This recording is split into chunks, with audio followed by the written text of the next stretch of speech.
Turning overseas, close to 75,000 people have now died after contracting COVID-19 in the US.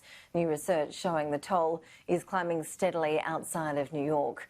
President Donald Trump has described the pandemic as the worst ever attack on the nation, reversing an earlier decision to disband his COVID-19 task force.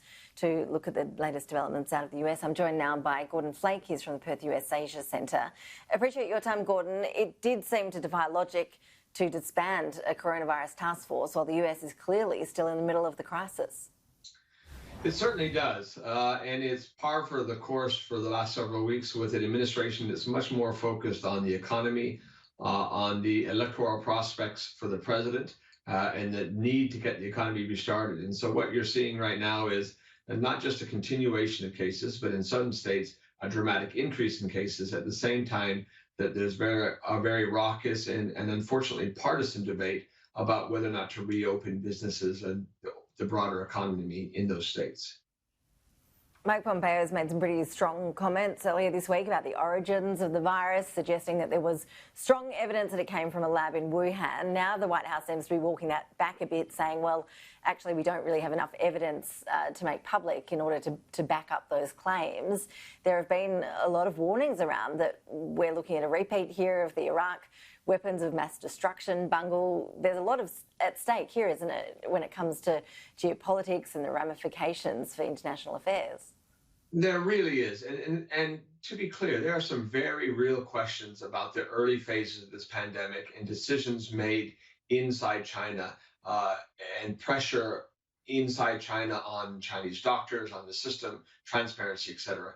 The Australian government, for its part, has called for an independent and transparent inquiry into the origins of the COVID-19 crisis, something that has led to incredible pushback from Beijing. But if you think about it, what Australia is calling for is exactly what Beijing should be calling for as well, because there has been some daylight emerged between the positions of Australia and the United States, where the intelligence community and more importantly the science community has not yet been willing to jump to those more politicized accusations to indicate that this was intentional on the part of China, that these came as a result of a Chinese lab.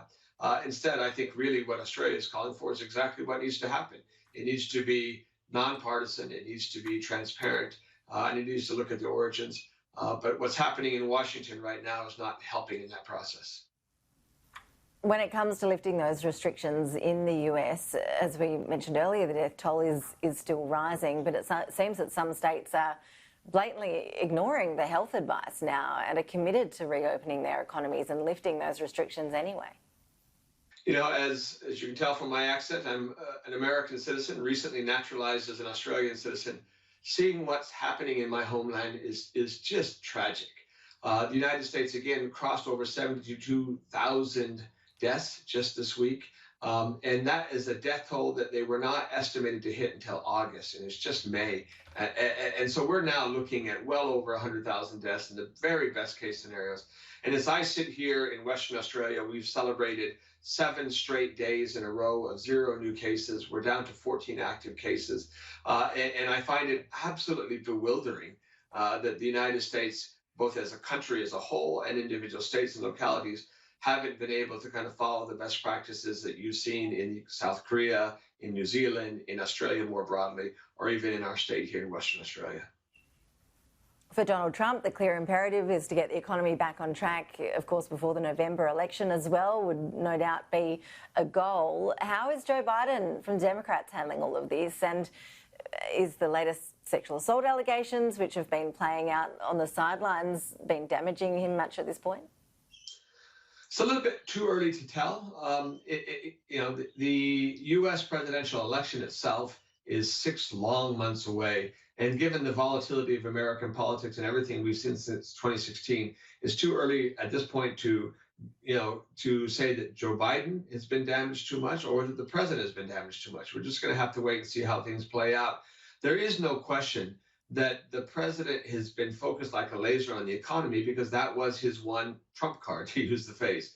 And so his reticence to recognize the crisis at the beginning and his eagerness to reopen the economy is all focused on his recognition that 33 million Americans filing for unemployment in the last 6 weeks, a record, probably over 15% unemployment rate in the United States, the worst since the Great Depression in the 1930s. These do not bode well for him. In some respects, all Joe Biden has to do is hang on and be a normal, responsible adult. And we'll have to kind of wait and see how that plays out. But it is going to be a rocky 6 months ahead for sure. Gordon Flake, always appreciate your analysis. Thanks so much. My pleasure. Thank you.